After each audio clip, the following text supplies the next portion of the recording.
All right, shalom, shalom. For the real Hebrew Israelites coming day in and day out to prophesy the downfall of Babylon the Great, which is America. First off and foremost, all praises, honor, and glory be unto Yahweh, Ba'ashem, Yahawashi, Ba'ashem, Rakakadash. Double honors to the other apostles, a great millstone, salutations to the elect, wherever you may be. Brother Shapat, you're coming at you again with a lesson through the Spirit. I'm going to hop straight into it. A Peaceful Kingdom, as you see, the title. Isaiah 11, and I'm going to start with verse 1. And there shall come forth a rod out of the stem of Jesse, and a branch, all right, shall grow from his roots. Now, who's the branch? All right? And just like the precept goes into that name being just like the branch, which is Joshua, but pronounced Yahawashi. All right? And I'm talking about Yahawashi, the son of Yahweh. Okay? And it says,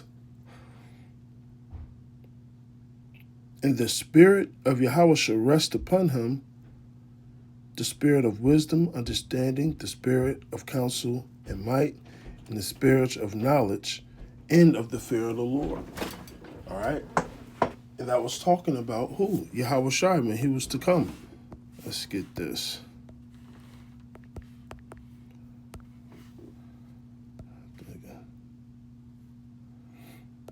Matthew 3:16. And Yahawashi, when he was baptized, went up straightway out of the water, and lo, the heavens was opened unto him, and he saw the Spirit of Yahweh descending like a dove and lightning upon him. And lo, a voice from heaven saying, this is my beloved Son, who I am well pleased. And going back to the Isaiah, it's what it's going into, man. Because Yahawashi was what? The only begotten, right? The first created, right?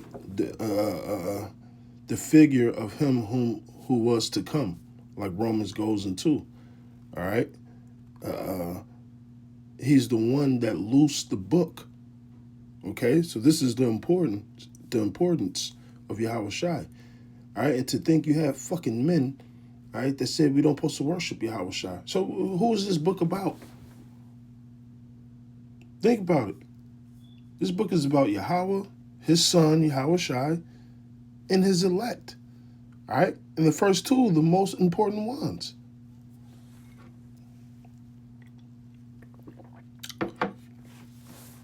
Okay?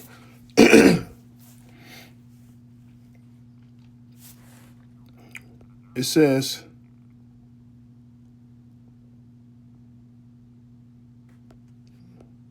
oh, I must have been up a little. Okay. Verse 3. It shall make him of quick understanding in the fear of the Lord. And he should not judge after the sight of his eyes, neither reprove after the hearing of his ears. All right? And it said he was of quick understanding. All right? Yahawashi was in the temple as a young man. As a young man, bringing out what? Scriptures. Prophesying. He had the Spirit of the Lord back then. Okay? And once he started his ministry, they didn't want to accept it. But yet, these things were written about. Okay? It says,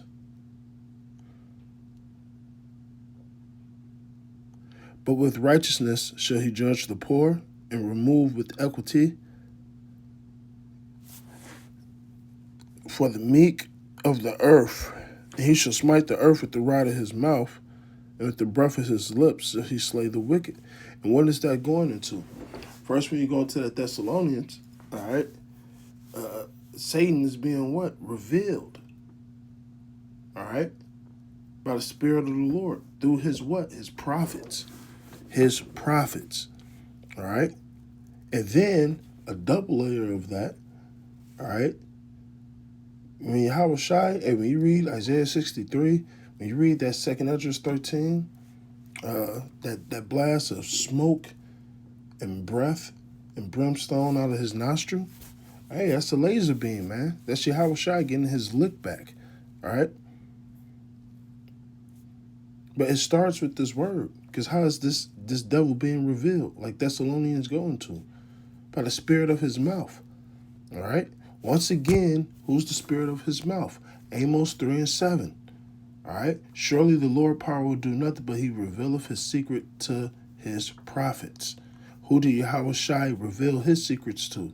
The prophets, which happen to be the apostles. Okay? Reincarnation.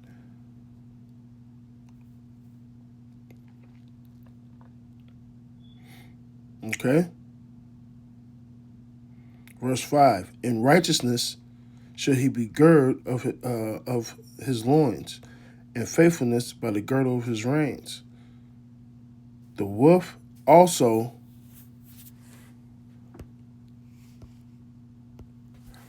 and it kind of jumps a little bit, but I just want to stay on the part going into Yahawashi, okay? Now, I want to take that and jump to verse 15. Well, actually, no, I don't need to jump to verse 15 for this, all right? Actually, I'll read verse 10. I'll just read 11. And in that day shall be a root of Jesse, which shall stand up for the ensign of the people, and shall it to the Gentiles seek, and his rest shall be glorious. Now, in this case, these Gentiles are Israelite foreigners. Okay? As a matter of fact, this is really going into the time period of today. All right? Because who's those Gentiles? All right? And when you read verse 11, it talks about Yahawashi coming the second time to recover the remnant of his people. That's talking about this time then. Okay? So those Gentiles that are seeking that glorious rest, seeking Yahweh B'Shem Yahawashi, is us today. Okay? And you guys can read, those two verses for yourself, but showing the importance of Yahawashi, right? Daniel's the 7th chapter. All right? Matter of fact, no. Let me stay in Isaiah. Let me go to 9.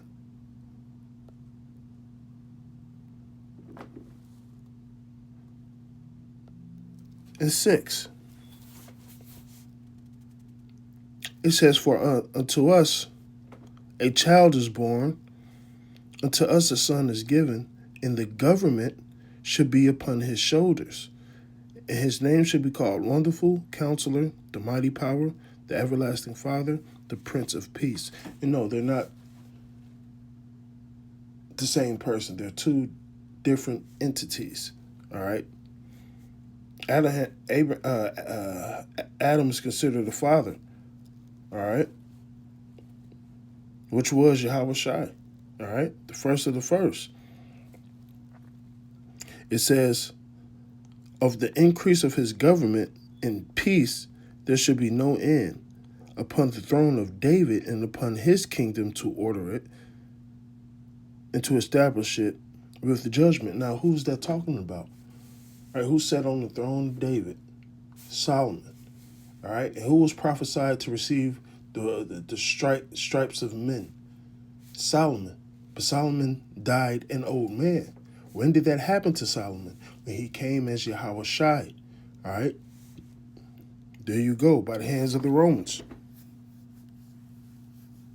All right? That was set up by you wicked Israelites. And who's that government? That government? Who is that government? All right? Who's the increase of the government? Go read Amos 9 and 11. All right? Those are the breaches in the tabernacles of David being rebuilt. That's the government. That's the government. Starting with Yahawashi, starting with Yahawashi, and the elect. And you know what's included in the elect? You know who's included in the elect? All the prophets. King David, all right? Jonathan, so on and so forth. And if you can't see that, then the Spirit hasn't revealed that to you. I mean, it should be very simple. And these are the same men coming back in their lots. If you got the stomach to believe that, man. But going back to the increase of his government and the peace, there should be no end. Verse 7, and upon the throne of David and upon his kingdom to order it, to establish it with judgment and with justice from henceforth, ever forever. The zeal of Yahweh of hosts will perform this. All right? Spirit of Yahweh Bashim Shai is going to perform this, so this will happen. All right? Now, let's go to the Daniels.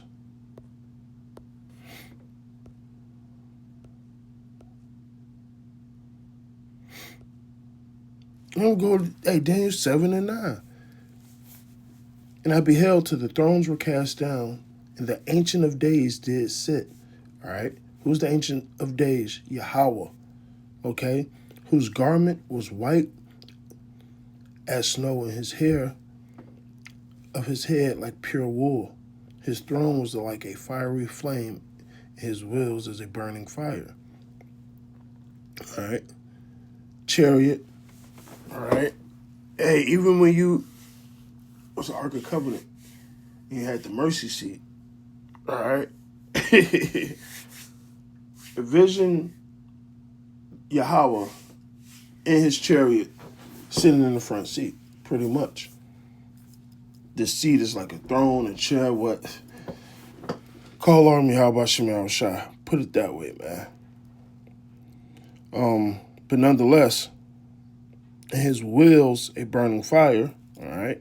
Remember that. Verse 10, a fiery stream issued and came forth before him. Thousands ministered unto him, and 10,000 stood before him, and judgment was set, and the books were opened. So who is this man that requires an audience? It's Yahweh. The same thing you can read about in Revelation, when it says, it talks about the innumerable amount of angels and a certain 24 elders that just worship the Lord for eternity. That, call on me, how about Shemal Shai? I can't even put that into words. All right, but nonetheless, and while you reading these scriptures, visualize and put yourself there. Okay, it says, and I beheld then, because of a voice of great words which the horn spake.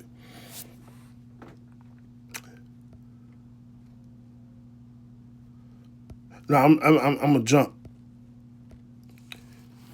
because when I read the other ones, then I hit the other scriptures, the precept and all that. I just want to stay on the topic that I really want to push out. And not saying 11 and 12 don't go with what I'm saying, okay? Because going into those beasts and those things of the nature, and understanding that Yahawashi is coming to destroy this whole system and everything that it stands for, all right? So I'm just going to jump straight to the point, verse 13, all right? Because we already explained Yahweh, right? And I saw in the night visions, and behold, one like the Son of Man coming with the clouds of heaven. Same thing written in Revelations, the first chapter. And came to the Ancient of Days, all right? Two separate people. And they brought him near before him.